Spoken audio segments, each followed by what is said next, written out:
Hello guys, welcome back to my YouTube channel EN learners. I hope आप सब अच्छे होंगे। तो चलिए गाइज, आज की मैराथन को स्टार्ट करते हैं। तो आज की जो आपकी क्लास है, या फिर आप कह सकते हो आपकी मैराथन, आज हम डिस्कस करने वाले हैं आपके एमएड के बहुत सारे क्वेश्चन जो कि आपके लास्ट ईयर आए हुए हैं। तो ये वीडियो जो है आप सभी के लिए बहुत ही ज़्यादा हेल्पफुल होने वाली है। अगर आप गवर्नमेंट सीट की तैयारी कर रहे हो या फिर आप कैंपस के लिए तैयारी कर रहे हो, तो आपके लिए वीडियो बहुत ही ज़्यादा हेल्पफुल होगी। चाहे आप किसी भी यूनिवर्सिटी के हो, ये सभी यूनिवर्सिटी के लिए उतनी ही हेल्पफुल है जितनी कि आपकी सीसीएस यूनिवर्सिटी के लिए। क्योंकि आज हम प्रीवियस पेपर डिस्कस करने वाले हैं सीसीएस यूनिवर्सिटी का, चौधरी चरण सिंह यूनिवर्सिटी मेरठ। तो जो भी स्टूडेंट आज चैनल के साथ नए जुड़े हैं, वो चैनल को सब्सक्राइब कर लीजिए और बेल आइकन को प्रेस कर लीजिए, ताकि ऐसी ही इंपॉर्टेंट इन्फॉर्मेटिव वीडियोस की नोटिफिकेशन आपको समय पर मिल सके। तो आज की वीडियो को हम स्टार्ट करते हैं। इससे पहले मैंने आपकी बहुत सारी क्लासेस ले रखी है। अगर आपने जाकर वो चेक नहीं की तो प्लीज़ जाकर वो चेक कर लीजिए, क्योंकि उसमें भी मैंने आपका लास्ट ईयर का प्रीवियस पेपर डिस्कस किया है। 2022 का, 2021 का, 2020 के, मैंने बहुत सारे आपके प्रीवियस पेपर डिस्कस करा चुकी हूँ। तो आप जाकर वो वीडियोस भी देख लेना, उनकी आपको प्लेलिस्ट मिल जाएगी। तो चलिए गाइस, आज की वीडियो को स्टार्ट करते हैं। तो हमारा सबसे फर्स्ट क्वेश्चन है आपका, निम्नलिखित में से सही मिलान कीजिए। तो आपका यहाँ पर सबसे पहले दे दिया सांख्य, योग, न्याय, अद्वैत, वेदांत। यहाँ पर आपसे पूछा है कौन सा किसके द्वारा दिया गया है। तो आपके पास यहाँ पर 4 ऑप्शन हो गए। सबसे वन है आपका शंकराचार्य, गौतम, पतंजलि, कपिल। तो इनमें से आपको बताना है कौन सा आपका सही है। तो आपका जो सांख्य दर्शन दिया था, सांख्य दर्शन जो था आपका कपिल ने दिया था, ये आपको याद रखना है। दूसरा आपका योग दर्शन से ही आप निकाल सकते हो, ये आपका किसने दिया था, ये आपका पतंजलि ने दिया था। लेकिन और आपकी न्याय फिलोसफी जो थी वो आपकी गौतम जी के द्वारा दी गई थी, और जो आपकी अद्वैत वेदांत है वो आपके शंकराचार्य द्वारा दिया गया था। वेदांत के आपके बहुत सारे पार्ट देखने को मिलेंगे। आपको वेदांत हो गया, अद्वैत वेदांत हो गया, आपका द्वैत वेदांत हो गया, अद्वैता द्वैता वेदांत हो गया, विभेदा भेदा द्वांत हो गया। तो आपके ऐसे बहुत सारे वेदांत आपको देखने को मिलेंगे। लेकिन आपका यहाँ पर सिर्फ एक ही पूछा था कि आपका अद्वैत वेदांत किसे ही दिया गया है। ये आपका इंपॉर्टेंट भी है, ज़्यादातर आपका यही पूछा जाता है जो कि आपका शंकराचार्य ने दिया गया। तो इस हिसाब से जो आपका आंसर है वो आपका आंसर नंबर सी हो जाएगा। तो चलिए अपना सेकंड क्वेश्चन डिस्कस करते हैं। निम्नलिखित में से कौन सी रूसों की रचना नहीं है। आपको ये क्वेश्चन हिंदी में भी और इंग्लिश दोनों में दिखाई दे रहे हैं, ताकि जो भी स्टूडेंट हिंदी मीडियम के हो आप हिंदी मीडियम से कर लीजिए, और जो भी इंग्लिश मीडियम के हैं वो इंग्लिश मीडियम से कर लीजिए। तो इसका जो आंसर है वो आपका है डी, मॉरल एजुकेशन जो है आपकी रूसो द्वारा रचित रचना नहीं है। लेकिन बाकी जो है आपकी हेलोस है, सोशल कंट्रैक्ट है, आपकी एमिल है, ये आपकी बहुत फेमस मानी जाती है रूसो की। तो आपको ये याद रखनी है। तो इसका आंसर जो है आपका डी हो जाएगा, मॉरल एजुकेशन। तो चलिए अपना थर्ड क्वेश्चन डिस्कस करते हैं। रेविस प्रोग्रेसिव मैट्रिक्स एक प्रकार का है, आपका पूछा है कौन सा है। आपके ऑप्शन नंबर फर्स्ट है आपका वर्बल है, नॉन वर्बल है, नॉन लैंग्वेज है, परफॉर्मेंस टेस्ट है। तो आपको इन चारों में से आपको सही आंसर बताना है। अगर आपको इनका आंसर पता है तो आप कमेंट बॉक्स में बताते चलिए। तो आपका जो दिया था ये आपका नॉन वर्बल था। ये किस प्रकार की मैट्रिक्स थी, आपकी नॉन वर्बल। तो आपका इसका बी सही हो जाएगा। चलिए अगला क्वेश्चन डिस्कस करते हैं। क्वेश्चन नंबर 4, सांख्यिकी अभिकर्मित अनुदेशन का विकास क्या गया था। ये वाला क्वेश्चन जो है आपका पूछा जाता है बेंच मार्किंग प्रोग्राम, या आपका यूजीसी नेट में भी पूछा जाता है, उसके भी सिलेबस में ये इंक्लूड किया है। तो आपका इसका जो आंसर हो जाएगा आपका हो जाएगा सी, नॉर्मन ए क्राउडर के द्वारा ही ये वाला दिया गया था। तो आपको ये चीज़ें याद रखनी है। बहुत से इसमें क्या लगा के आएंगे, स्किनर लगा के आएंगे, क्योंकि आपने बीएड में ज़्यादा ये ही पढ़ा है। लेकिन जो इसका आंसर है सांख्य, ना कि आपका शास्त्रीय, तो इस वजह से आपको कंफ्यूज नहीं होना। ये आपका ब्रांचिंग पूछ रहा है, ब्रांचिंग प्रोग्राम, ठीक है। तो इस वजह से जो है आपका सी सही हो जाएगा। अगला क्वेश्चन आपका, निम्नलिखित में से किस मानक का प्रयोग सामान्यतः मनोवैज्ञानिक परीक्षणों में होता है। तो आपसे पूछा है किसका होता है मनोवैज्ञानिक परीक्षणों में। ये आपके पास 4 ऑप्शन हो गए, आयु मापक, सम्मतक मापक, ग्रेड हो गया आपका प्रमाणिक प्राप्त मानक, जो कि आपका स्टैंडर्ड स्कोर हो गया, आपका परसेंटाइल हो गया, एज हो गया, आपका ग्रेड हो गया। तो आपका इसका जो आंसर है आपका बी, जो आपका परसेंटाइल है वो आपका मनोवैज्ञानिक परीक्षणों में शामिल किया जाता है। तो आपका इसमें बी जो है वो सही हो जाएगा। तो चलिए अगला क्वेश्चन डिस्कस करते हैं। किसी परीक्षण में प्राप्त प्राप्तांकों की व्याख्या के लिए हमें आवश्यकता होती है। तो हमें किस चीज़ की आवश्यकता होती है। आपका सबसे पहला है माध्य, मानक, विश्वसनीयता, वैधता। तो आपका इसमें जो है आपका मानक जो है आपका सही हो जाएगा। हमें मानक की ही आवश्यकता पड़ती है अगर हम किसी भी आपके स्कोर को जनरलाइज कर रहे हैं, आपके स्कोर को बता रहे हैं, उसके लिए जो है हमें आपके नॉर्म्स की आवश्यकता पड़ती है। आपकी माध्य, विश्वसनीयता, वैधता, इन चीज़ों की हमें इसमें आवश्यकता नहीं पड़ती, लेकिन आपको मानक की आवश्यकता पड़ती है, क्योंकि यहाँ पर आप स्कोर बता रहे हो। आप स्कोर कैसे एक्सप्लेन करोगे, तो इस हिसाब से जो है आपका बी सही हो जाएगा। अगला है आपका क्वेश्चन नंबर 7, निम्नलिखित में से कौन सा जॉन डीवी की रचना नहीं है। आपसे पूछा है कौन सी रचना नहीं है, तो आपको जॉन डीवी की रचनाओं के बारे में पता होना चाहिए। मैंने पहले भी क्वेश्चन किए हुए हैं जिनमें आपके बुक के क्वेश्चन पूछे गए हैं, तो आपको प्रीवियस वीडियो ज़रूर देखनी है, ताकि आपके जो प्रीवियस ईयर में आए हुए आपकी बुक्स है वो आपकी क्लियर हो जाए। तो यहाँ पर आपका सबसे पहले दिया है हाउ वी थिंक, अगला है आपका डेमोक्रेसी एंड एजुकेशन, अगला है आपका इससे रिकंस्ट्रक्शन इन फिलोसफी, अगला है आपका क्रिटिकल पेडागोजी। तो आपको याद रखना होगा, आपका जब जहाँ पर भी जॉन डीवी का नाम आ जाता है वहाँ पर जो है आपकी हाउ थिंक, डेमोक्रेसी, ये सब चीज़ें जो है आ जाती है, लेकिन आपका डी जो है वो इनके द्वारा नहीं लिखा गया था, ये आपका पार्लव के द्वारा लिखा गया था। तो आपको याद रखना है क्रिटिकल पेडागोजी जो है जॉन डीवी के द्वारा रचना नहीं लिखी गई है, तो आपका डी सही हो जाएगा। अगला है आपका परीक्षा पुनः परीक्षण विधि का प्रयोग करके किस प्रकार का गुणांक प्राप्त किया जाता है। ये मैंने आपको प्रीवियस वीडियो में भी डिस्कस किया था। टी रीसेट टेस्ट जो है किसके अंडर में आते हैं, किसके टाइप है, तो यहाँ पर पूछा है आपकी किस प्रकार के गुणांक में लिया जाता है, तो ये आपका बी जो है सही हो जाएगा। आपका कालिक स्थिरता गुणांक, कालिक स्थिरता गुणांक ही आपका आंसर सही है, तो आपका आंसर नंबर बी जो है इसमें सही हो जाएगा। अगला डिस्कस करते हैं, निम्नलिखित में से कौन सा एक सूक्ष्म शिक्षण का पग नहीं है। तो आपसे पूछा है जो आपकी माइक्रो टीचिंग होती है उसका कौन सा स्टेप नहीं है। आपका रिप्लेन भी होता है, आपका रीटीचिंग भी होता है और आपका रीफीडबैक भी होता है, लेकिन आपका डी, आपका पुनरावलन, आपका रीइंफोर्समेंट नहीं होता। तो आप इसे आराम से कर सकते थे, तो आपका डी जो है वो गलत हो जाएगा, और आपसे इन्होंने गलत ही पूछा है, तो आपका ये ठीक हो जाएगा। अगला है आपका ऑपरेशन ब्लैक बोर्ड का संबंध है। तो मैंने आपसे पहले डिस्कस किया था ऑपरेशन ब्लैक बोर्ड है किसके अंडर में आया था, कौन सी नीति के तहत आया था।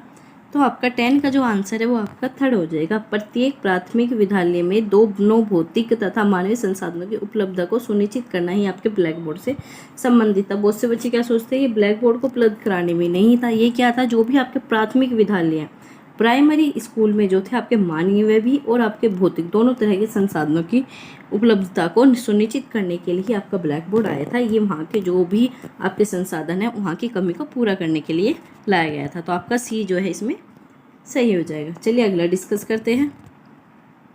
क्वेश्चन नंबर 11, निम्नलिखित में से क्या मध्याह्न भोजन योजना के संबंध में सही नहीं है। तो आपकी जो अब मध्याह्न भोजन योजना है इसे आप किसी और नाम से जानते हो, किस नाम से जानते हो ये आप कमेंट बॉक्स में ज़रूर बताइएगा कि अब जो है मध्याह्न भोजन योजना को किस नाम से जाना जाता है। तो इसमें सबसे पहले आगे इसकी शुरुआत आपकी 195 में हुई थी। इसके लिए खर्च होने वाला धन केंद्र तथा राज्य सरकार दोनों के द्वारा निर्धारित होता है। यह केवल प्राथमिक स्तरों के छात्रों को ही प्रदान किया जाता है। केंद्र तथा राज्यों के खर्च का अनुपात आपका 60:40 है। तो आपका इसका जो आंसर है, आंसर नंबर आपका सी जो है वो गलत हो जाएगा, और आपसे पूछा है गलत। यह केवल प्राथमिक के लिए नहीं था, ये आपका माध्यमिक बच्चों के लिए भी था। तो आपका सी जो है इसमें सही हो जाएगा। बाकी जो सब ये दिए हैं ये आपके सही है। एक क्वेश्चन में आपसे पूछा था मध्याह्न योजना जो है किस सन में आई थी, उसमें आपका गलत सन दिया हुआ था, और वही उस क्वेश्चन का सही आंसर था, क्योंकि उसमें भी आपसे नेगेटिव पॉइंट पूछा था। तो आपको याद रखना है इसकी स्थापना 1995 में हुई। चलिए अगला क्वेश्चन डिस्कस करते हैं। निम्नलिखित में से कौन सा मानसिक विप्लव तकनीकी का उद्देश्य नहीं है। तो आपसे पूछा है ब्रेन स्ट्रॉमिंग तकनीक का कौन सा उद्देश्य नहीं है। सबसे पहले अभिसारी चिंतन का विकास, अभिसारी चिंतन का विकास, बिना किसी संकोच के विविध प्रकार के समाधान प्रस्तुत करना, सृजनात्मकता का विकास। तो आपको इसमें से बताना है कौन सा सही नहीं है, और इसमें से आप आराम से निकाल भी लो, क्योंकि आपके पास ये 2 ऐसे ऑप्शन दिए हैं, इनमें से जो है आपका एक नहीं होगा, क्योंकि जहाँ पर आपका डाइवर्जेंट हो जाता है वहाँ पर आपका कन्वर्जेंट नहीं होती थिंकिंग। तो इस चीज़ में जो है आपको कन्फ्यूज़न नहीं होना चाहिए था। तो आपका इसमें जो है बी जो है वो सही हो जाएगा। तो आपका 12 क्वेश्चन का आंसर जो है आपका बी है। आपका अभिसारी चिंतन जो आपका कन्वर्जेंट थिंकिंग है वो आपका ब्रेन स्ट्रॉमिंग तकनीक के अंदर नहीं आता। तो आपका बी जो है सही हो जाएगा। अगला क्वेश्चन डिस्कस करते हैं। निम्न प्रकार के प्रश्न रखने में सहायक नहीं होता। तो आपसे पूछा है जो आपके ऐसे टाइप क्वेश्चन होते हैं वो किस चीज़ में हेल्पफुल नहीं होता। तो आपका यहाँ पर सबसे पहले दिया है छात्रों के लेखन की क्षमता में, ठीक है। इसके बाद जो है आपका अगला दिया है, छात्रों द्वारा अपने विचारों की स्वतंत्रता पूर्वक अभिव्यक्त करने की क्षमता में छात्रों को विषय की गहराई समझ सको, मतलब यहाँ पर गहराई समझने के लिए। अगला है आपका छात्रों के एकदम सही और गति से काम करने के लिए। तो आपका इसमें जो है वो डी ही गलत हो जाएगा, क्योंकि हम किसी भी चीज़ को एक्यूरेट नहीं बता सकते, जबकि ये कह रहा है कि हम एक्यूरेट सही करेंगे। ऐसा नहीं होता। और निबंध में तो आपका एक्यूरेट सही वैसे भी नहीं होता, क्योंकि इसमें बाइनेस देखी जाती है, क्योंकि यहाँ पर राइटिंग का भी खेल होता है। यहाँ पर क्वेश्चन कैसा लिखा गया और चेक करने वाला कैसा है, जो आपका एग्जामिनर है वो किस तरीके से चेक कर रहा है, उसकी थिंकिंग कैसी है। तो इस चीज़ से भी जो है ये वाले टाइप के क्वेश्चन जो है इफेक्ट करते हैं। तो यहाँ पर जो लेखन की भी क्षमता का हम पता लगा सकते हैं, विचारों को भी देख सकते हैं बच्चा किस टाइप से लिख रहा है, क्योंकि वो यहाँ पर डिटेल क्वेश्चन लिखेगा। तो यहाँ पर जो है उसकी गहरी समझ को भी समझ सकते हैं, लेकिन यहाँ पर हम जो है सही नहीं बता सकते। तो आपका डी ही सही हो जाएगा। चलिए अगला क्वेश्चन डिस्कस करते हैं। निम्नलिखित में से कौन सा एक संप्रेषण का अवयव नहीं है? तो आपसे पूछा है कम्युनिकेशन का कंपोनेंट्स नहीं है, कौन सा नहीं है? सोर्स, ग्राही, माध्य, प्रिंटर। तो आपको यहाँ पर एक क्वेश्चन ऐसा दिखाई दे रहा होगा जो आपका बिल्कुल ही आउट ऑफ टॉपिक है, वो आपका हो गया प्रिंटर। प्रिंटर का कोई भी संबंध आपका संप्रेषण से नहीं होता। तो आपका डी ही सही हो जाएगा। बाकी सब जो है इसके सोर्स है, स्रोत हो गया, ग्राही हो गया, माध्य संप्रेषण में यूज़ किए ही जाते हैं। आपका सोर्स, रिसीवर, मीडिया। ठीक है। इसके बाद जो है आपका अगला क्वेश्चन, किंडरगार्टन का शाब्दिक अर्थ क्या है? तो आपसे पूछ रहे किंडरगार्टन का शाब्दिक अर्थ क्या है? तो यहाँ पर आपका दिया है playground, pre school, garden of children, आपका नर्सरी स्कूल। तो इसका जो आंसर है आपका आंसर नंबर सी जो है वो सही हो जाएगा, गार्डन ऑफ चिल्ड्रन। यही आपका किंडरगार्टन का मीनिंग होता है। तो आपका सी सही हो जाएगा। तो चलिए अगला क्वेश्चन डिस्कस करते हैं। निम्नलिखित में से कौन सा एक केंद्र प्रवृत्ति की माप नहीं है? तो आपसे पूछ रहे हैं कौन सी माप नहीं है। आपने माध्य भी पढ़ा है, आपने माध्यिका भी पढ़ी है, आपने बहुलक भी पढ़ा है, ये तीनों अपने एक जगह जरूर पढ़ा है, लेकिन आपका मानक विचलन ही है जो आपके केंद्र प्रवृत्ति की माप के अंदर नहीं आता। ये आप सांख्यिकी में तो यूज़ करते हो, लेकिन आपकी केंद्र प्रवृत्ति में यूज़ नहीं होता। तो आपका जो है इसमें बी सही हो जाएगा। और ये वाला क्वेश्चन जो है आपका यूजीसी नेट में भी पूछा जाता है। अगला क्वेश्चन डिस्कस करते हैं। शिक्षण के अग्रामी संगठन प्रतिमान का प्रतिपादन किसने किया? तो आपका पूछा advance organiser model of teaching आपका किसके द्वारा दिया गया? ये वाला क्वेश्चन आपको पूछा जाता है, बहुत ही अच्छा आपका क्वेश्चन दिया हुआ है। तो आपका इसमें जो है आपका ए सही हो जाएगा। जो आपका डेविड असुबेल है, ये उन्हीं के द्वारा जो है प्रतिपादित किया गया था।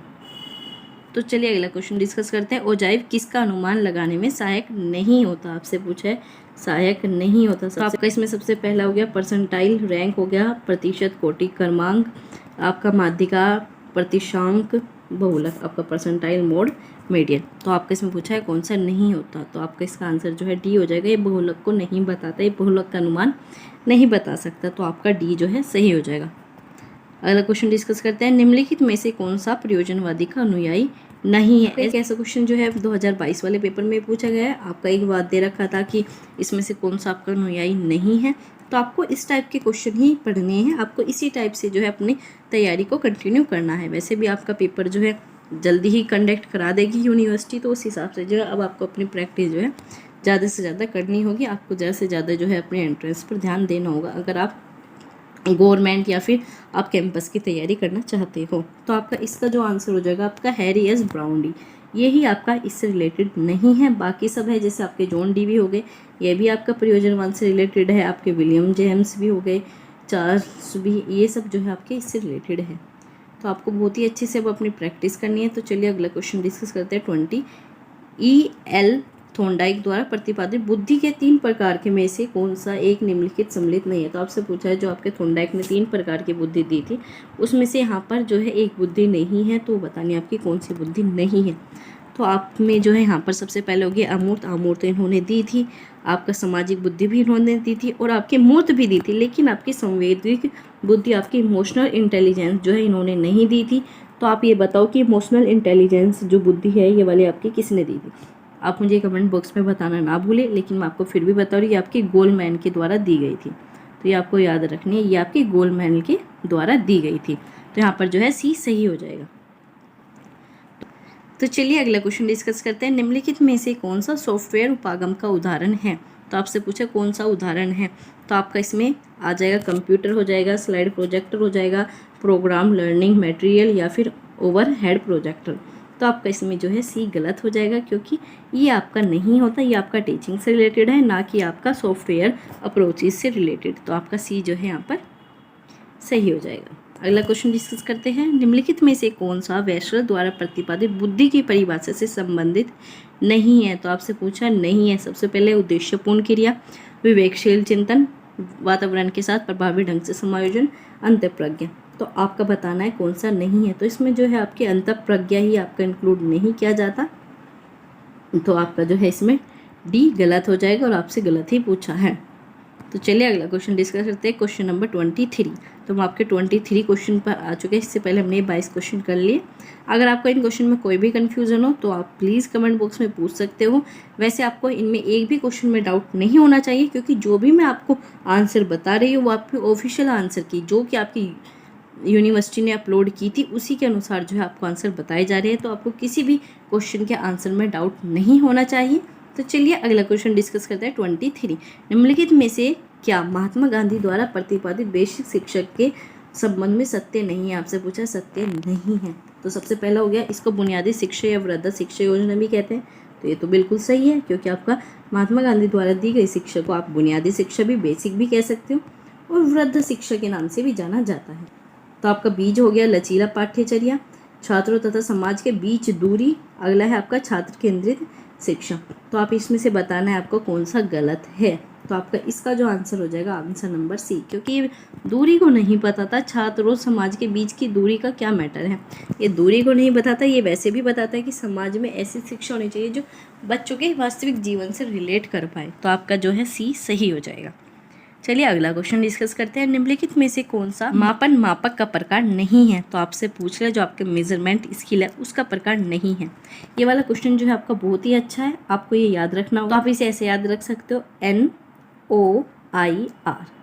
आप इस तरीके से जो है इसे याद रख सकते हो। ये आपकी एक ट्रिक होगी। सबसे पहले आपका नामित मापन, जो कि आपका नॉमिनल हो गया, इंटरवल हो गया, आपका ट्रांसैक्शनल अब मेजरमेंट हो गया, आपका डी जो हो गया ऑर्डिनल हो गया। तो आपका इसमें जो है सी गलत हो जाएगा, क्योंकि आपका सी जो है इस तरह का कोई भी मापन नहीं होता।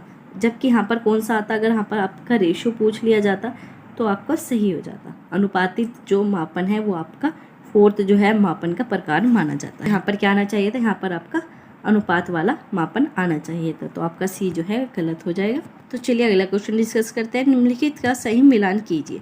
तो सबसे पहले है आपका EB टिचनेयर, JB वॉटसन, मैक्स वर्दिमर और सिगमंड फ्राइड। अगर इनमें से आपको एक का भी पता होगा तो आप आराम से आंसर निकाल लीजिए। तो आपने सिगमंड फ्राइड तो पढ़ा होगा, ये आपका किस चीज़ से रिलेटेड है, मनोविश्लेषण।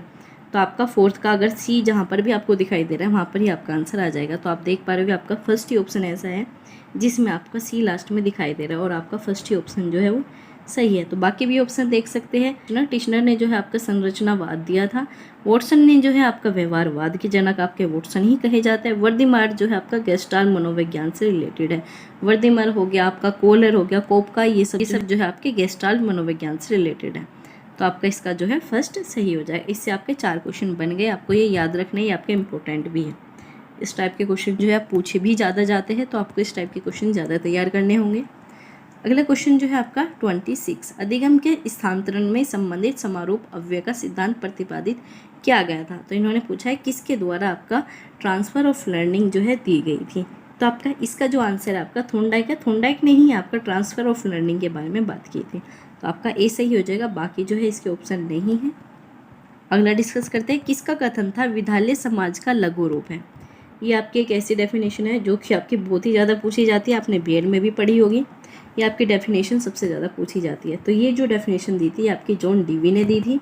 तो आपका सी जो है सही हो जाएगा। और बाकी जैसे आपने महात्मा गांधी, जैसे सुकरात, इनका भी आपको थोड़ा थोड़ा बेसिक सा देख लेना है, इन्होंने किस बात से रिलेटेड थे, इन्होंने क्या क्या कहा था।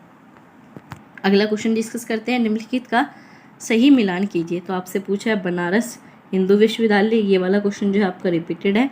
आपका विश्व भारती, अलीगढ़ मुस्लिम विश्वविद्यालय, बनस्थली विद्यापीठ। तो ये पूछा है किसके द्वारा जो है स्थापित की गई थी। तो आप इनमें से कोई सभी एक ऑप्शन से निकाल लो। अगर आपको पता है रविंद्रनाथ टैगोर ने जो है आपकी कौन से आपके विश्वविद्यालय की स्थापना की थी, तो आप इसे आराम से निकाल सकते हो। तो अगर आपको इसका आंसर पता है तो आप जल्दी से कमेंट बॉक्स में बताइए। तो आपका इसका जो आंसर है आपका रविंद्रनाथ टैगोर ने जो है आपकी विश्व भारती दी थी, जहाँ पर भी आपको बी का आंसर जो है सी दिख जाए वही आपका आंसर सही हो जाएगा। तो यहाँ पर भी आपको सी दिखाई दे रहा है, ये भी सी, तो आपके डी तो होगा नहीं, आपका बी भी नहीं होगा। और आपका जो बनारस हिंदू विश्वविद्यालय ये आपका मदन मोहन मालवीय द्वारा स्थापित किया गया था, तो आपका जो ए है वो सही हो जाएगा। और आपका जो अलीगढ़ मुस्लिम विश्वविद्यालय है ये किसके द्वारा था, ये आपका सैयद अहमद खां के द्वारा दिया गया था। और वनस्थली जो है आपका हीरालाल शास्त्री जी के द्वारा स्थापित किया गया था। तो ये आपको ध्यान रखना है किसके द्वारा कौन सा दिया गया था, तो आपका ए जो है वो सही हो जाएगा। तो यहाँ पर है आपका क्वेश्चन नंबर 29, निम्नलिखित में से कौन सा डेल का अनुभव शंकु का उच्चतम अनुभव है। तो आपसे पूछा है उच्चतम अनुभव कौन सा, हाईएस्ट एक्सपीरियंस जो है डेल के कौन ने जो दिया था वो क्या है। तो आपका ये वाला क्वेश्चन जो है यूजीसी नेट में पूछा जाता है, आपका फर्स्ट ही पेपर में ये मोस्ट इम्पोर्टेंट टॉपिक में आता है। तो आपका इसका जो है आपका मौखिक, आपकी जो वर्बल सिंबल है वो आपका सबसे हाईएस्ट पे होता है, तो आपका बी जो है इसमें सही हो जाएगा। तो चलिए अगला क्वेश्चन डिस्कस करते हैं। क्वेश्चन नंबर 30, निम्नलिखित में से कौन सा एक अधिगम वर्ग नहीं है। तो आपसे पूछा है वर्ग नहीं है, तो आपका समान प्रतिफल वर्ग, वर्धमान प्रतिफल वर्ग, हर्षमान प्रतिफल वर्ग या फिर यू आकारीय वर्ग। तो आपका इसका जो आंसर है वो आपका डी हो जाएगा। डी ही आपका ऐसा अधिगम का वर्ग नहीं होता, यू वर्ग आपका कोई भी नहीं होता। आपका इक्वल होता है, इंक्रीजिंग होता है, डिक्रीजिंग होता है, लेकिन आपका यू शेप का कोई भी वर्ग अधिगम में नहीं इंक्लूड किया जाता। तो आपका डी सही हो जाएगा। अगला क्वेश्चन डिस्कस करते हैं। शिक्षा में मेरा अभिप्राय बालक तथा मनुष्य के शारीरिक, मानसिक तथा आत्मा के सर्वांगीण सर्वोत्तम विकास से है। तो यह शिक्षा की परिभाषा किसके द्वारा दी गई थी। ये भी परिभाषा आपकी बहुत ही ज़्यादा पूछी जाती है, तो आपकी जो है महात्मा गांधी के द्वारा दी गई थी। महात्मा गांधी ने आपके 3H पर बात की थी, और यहाँ पर आप देख पाओगे 3 ही H की यहाँ पर बात की गई। सबसे पहला आपका शरीर आ गया, आपका हैंड आ गया, अगला है आपका मानसिक आ गया, आपका हेड आ गया, आत्मा आपका हार्ट आ गया। तो ये 3H की बात जो है जहाँ पर भी आपको दिख जाए वहाँ पर आप महात्मा गांधी के साथ जा सकते हो। और महात्मा गांधी का आपका एक और लॉजिक बन जाता है, क्योंकि आपने पूरी बुक पढ़ी हुई है महात्मा गांधी से रिलेटेड, आपकी वृद्धा योजना से आपने एक सब्जेक्ट पढ़ा होगा, तो आपके उससे क्वेश्चन जो है पूछे जाते हैं। तो जिस क्वेश्चन में आपको ऑप्शन में महात्मा गांधी दिखाई दे रहा हो और उस चीज़ से रिलेट कर रहा हो, तो आप उसमें जो है महात्मा गांधी जी के साथ जा सकते हो। तो अगला क्वेश्चन है आपका 32, building a philosophy of education पुस्तक के लेखक हैं। तो इसकी पुस्तक के लेखक जो है आपके वो है आपके हैली एंड बाउंड्री, इसके द्वारा ही आपकी ये पुस्तक लिखी गई थी। तो चलिए अगला क्वेश्चन डिस्कस करते हैं। निम्नलिखित विकल्पों में से कौन सा एक शैक्षिक दर्शन के 3 प्रमुख कार्यों में सम्मिलित नहीं है। तो आपसे पूछ रहे कौन सा सम्मिलित नहीं है, आपको नहीं पर ज़्यादा फोकस करना है। तो आपका सबसे फर्स्ट ऑप्शन हो गया प्रतिकल्पनात्मक, आपका मानकीय, आपका समीक्षात्मक, आपका दर्शनीकरण। तो आपका डी जो है आपका फिलोसफी जो है इससे रिलेट नहीं करता, ये आपके शैक्षिक दर्शन में इंक्लूड नहीं होता। बाकी सब जो तीनों हैं वो इसमें सम्मिलित है, तो आपका जो है डी सही हो जाएगा। अगला क्वेश्चन डिस्कस करते हैं 34, बाल केंद्रित शिक्षा का उद्गम हुआ था। तो आपका बताना है आपकी जो चाइल्ड सेंटर एजुकेशन है वो कहाँ से आई थी। ये वाला क्वेश्चन आपका बहुत ही अच्छा है, तो आपको बताना होगा इसमें से कौन सा आपका आंसर है। वो आपका है प्रकृतिवाद, ये रूसो के द्वारा ही आपकी आई थी। रूसो ने ही आपका चाइल्ड सेंटर पर ज़्यादा फोकस किया था, तो आपको ये याद रखना है, आपका ए सही हो जाएगा। अगला क्वेश्चन डिस्कस करते हैं, ये भी आपका बहुत अच्छा क्वेश्चन है, इसमें भी आपके 4 क्वेश्चन जो है बन जाएंगे। सबसे पहला है प्लेटो, बर्कले, कांट, हेगल। तो इन्होंने जो है आपका किससे रिलेटेड है, तो आपका इसका जो आंसर है वो आपका आंसर नंबर ए हो जाएगा। आपका जो प्लेटो है वो किसके द्वारा थे, आपके वस्तुनिष्ठ आदर्शवादी के। आपके जो बेकाल थे वो व्यक्तिनिष्ठ आदर्शवादी। आपको याद रखना प्लेटो और बेकले जो दोनों थे वो अपोजिट के बारे में बात कर रहे थे, व्यक्तिनिष्ठ के, तो ये वस्तुनिष्ठ के। जो आपका कांट है ये आपके प्रपंचनात्मक आदर्शवाद, आपके हेगल जो है द्वंद्ववाद। तो आपका ए जो है वो सही हो जाएगा।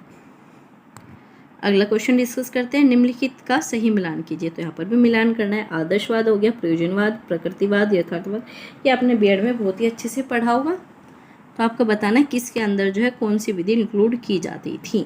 तो आपका 36 का जो आंसर है आंसर नंबर ए हो जाएगा। इसमें जो है आपका आदर्शवाद जो है व्याख्यान पर फोकस करता था, क्योंकि आपके ओल्ड चीज़ों पर, लेक्चर मेथड पर ज़्यादा ध्यान देता था। प्रयोजनवाद जो है आपकी जो प्रेजेंट टाइम में चलती है, जिसके आपके जॉन डी भी हो गए, वो आपके प्रोजेक्ट मेथड से रिलेटेड है।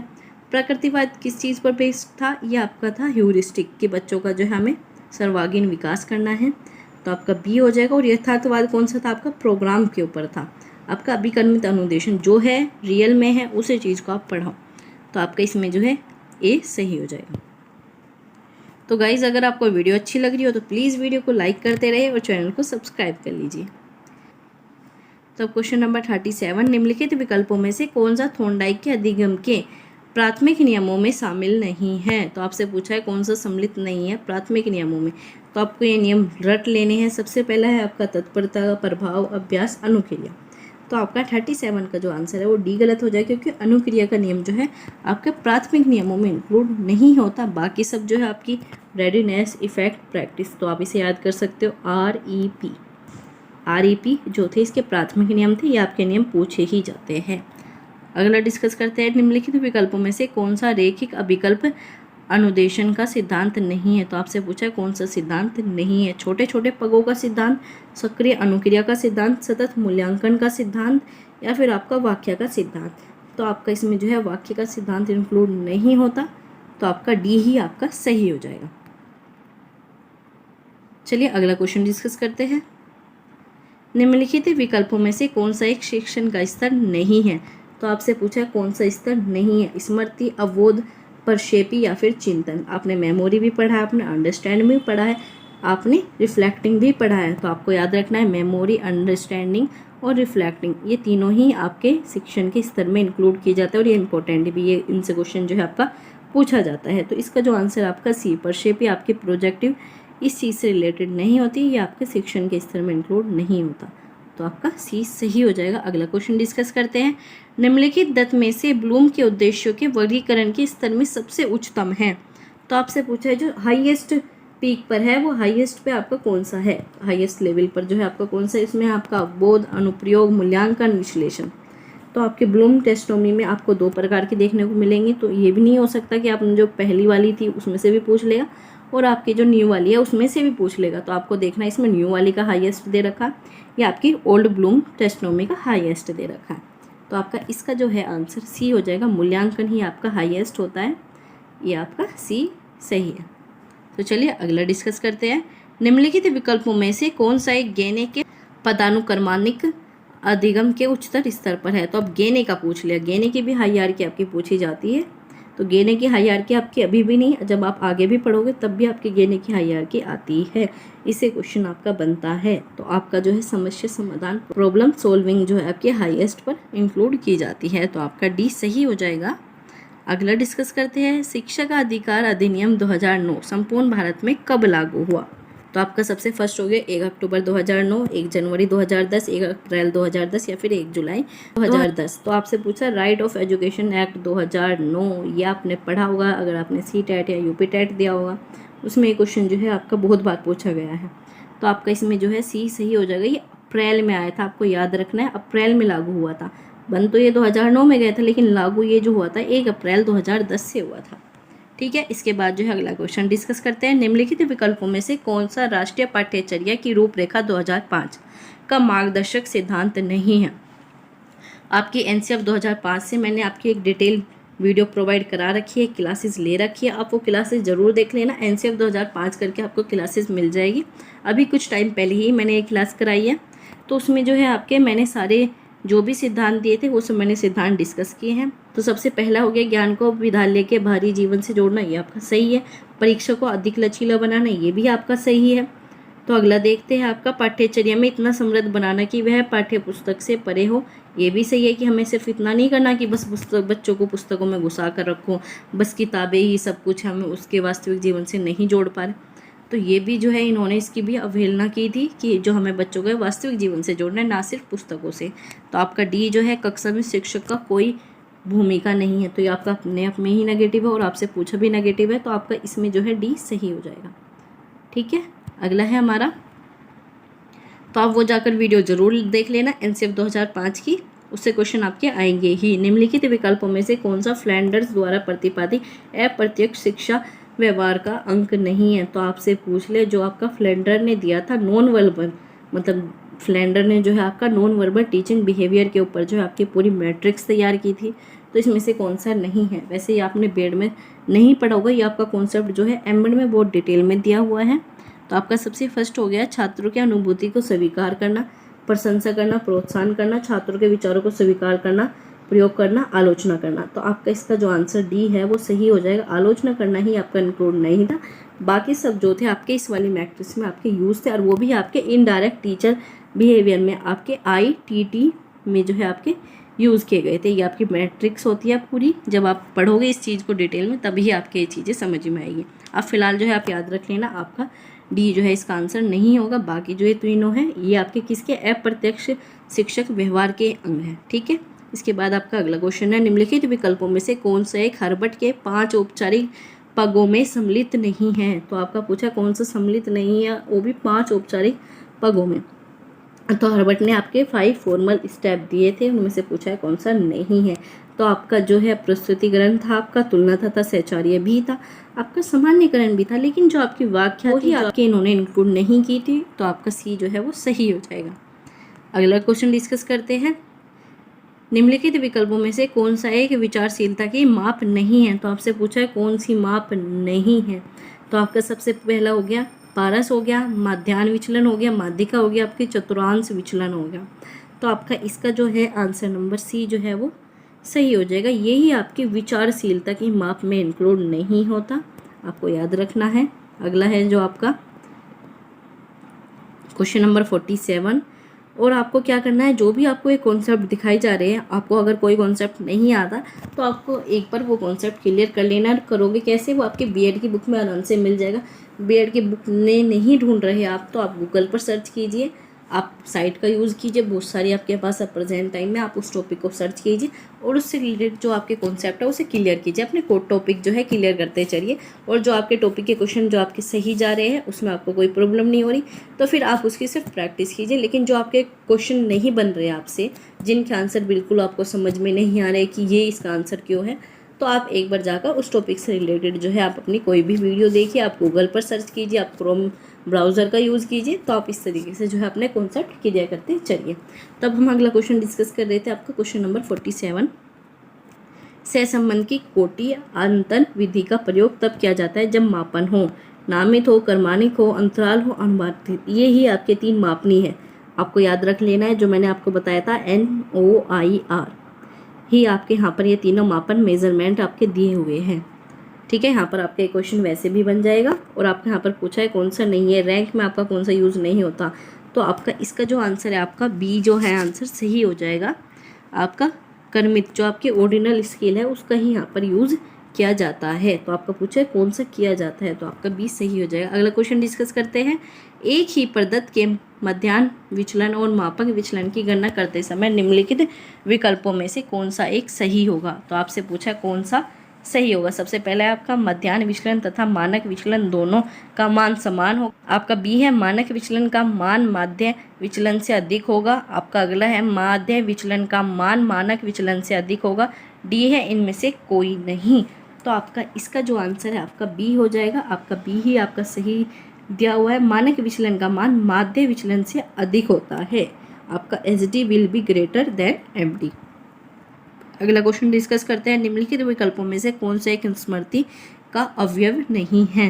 तो आपका अधिगम, धारण, प्रेक्षण, पहचान। तो आपका इसका जो आंसर है आपका प्रेक्षण आपका नहीं है। बाकी सब आपका लर्निंग भी है, आपका धारण भी है, आपका पहचान भी है, लेकिन आपका सी जो है इसका अवयव नहीं है, वो भी स्मृति का, आपका मेमोरी का एलिमेंट नहीं है। अगला क्वेश्चन डिस्कस करते हैं, क्वेश्चन नंबर 15, निम्नलिखित विकल्पों में से कौन सा एक असुबेल बताए गए सीखने के प्रकार में सम्मिलित नहीं है। तो आपसे पूछा है कौन सा सम्मिलित नहीं है। अभिग्रहण सीखना, अन्वेषण सीखना, रटकर सीखना, संप्रत्यय सीखना, और संप्रत्यय सीखना ही आपका शामिल नहीं है असुबेल के द्वारा सीखने के प्रकारों में। बाकी जो है आपके अभिग्रहण हो गया, अन्वेषण हो गया, रटकर सीखना, बाकी सब है इंक्लूड, लेकिन आपका डी नहीं है, और आपका डी ही गलत हो जाएगा, और आपसे गलत ही पूछा है। आज हमने आपके पूरे 50 क्वेश्चन डिस्कस कर लिए। आपको वीडियो कैसी लगी उसका रिव्यू जो है आप कमेंट बॉक्स में बताना ना भूलें, और इसकी पूरी PDF जो है मैंने आपको टेलीग्राम चैनल पर शेयर कर रखी है। आप टेलीग्राम चैनल ज़रूर ज्वाइन कर लीजिए, वहाँ पर आपको बहुत सारी इन्फॉर्मेशन अपडेट जो है टाइम पर दे दी जाती है। और साथ ही साथ जो भी चैनल के साथ नया जुड़ा है उस चैनल को सब्सक्राइब कर लीजिए और बेल आइकन को प्रेस कर लीजिए, ताकि ऐसे इंपॉर्टेंट इन्फॉर्मेटिव वीडियो जो है आपको समय पर मिल सकें। तो बस आपको थोड़ा सा सपोर्ट करना है ताकि हम ऐसे ही आपके लिए वीडियो लाते रहें। वीडियो को ज़्यादा से ज़्यादा लाइक करना है, शेयर करना है अपने दोस्तों के साथ, ताकि हमें भी थोड़ा सा मोटिवेशन मिल सके, हम भी आपकी क्लासेस जो है ऐसे ही कंटिन्यू करा सकें। Thanks for watching, keep learning, keep supporting EN learners.